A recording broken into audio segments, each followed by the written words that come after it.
بسم اللہ الرحمن الرحیم۔ السلام علیکم ناظرین کرام، ہم اپنی روزمرہ زندگی میں کچھ ایسے الفاظ کہہ جاتے ہیں جن کا ہمیں احساس تک نہیں ہوتا کہ یہ الفاظ اللہ تعالیٰ کے ہاں کتنے ناپسندیدہ ہیں۔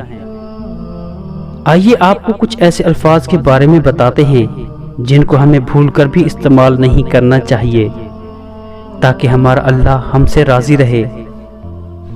چند مشہور جاہلانہ جملے اور ان کے جوابات آپ کو آج کی اس ویڈیو میں بتائیں گے۔ پہلا جملہ، نمازیں بخشوانے گئے تھے، روزے گلے پڑ گئے۔ اس کا جواب حدیث مبارکہ میں ہے، جس نے رسول اللہ صلی اللہ علیہ وآلہ وسلم پر نازل شدہ دین کی کسی چیز کا یا اس کی جزا و سزا کا مذاق اڑایا، اس نے کفر کا ارتکاب کیا، اگرچہ اس نے ہنسی مذاق کے طور پر یہ بات کہی ہو۔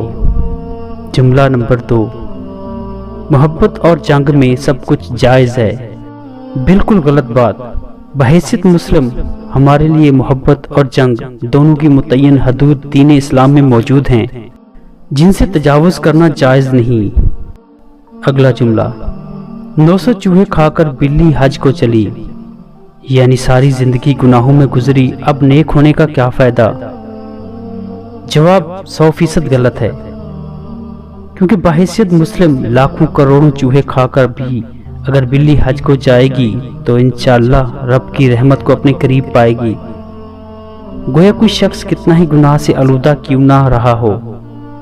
اگر سچی توبہ کر کے پلٹ آنا چاہیے تو مغفرت کا دروازہ کھلا ہے، فرمان باری تعالیٰ ہے، اور جو شخص توبہ کرے، ایمان لائے، اچھے عمل کرے اور راہ راست پر گامزن رہے تو اسے میں یقیناً بہت زیادہ معاف کرنے والا ہوں۔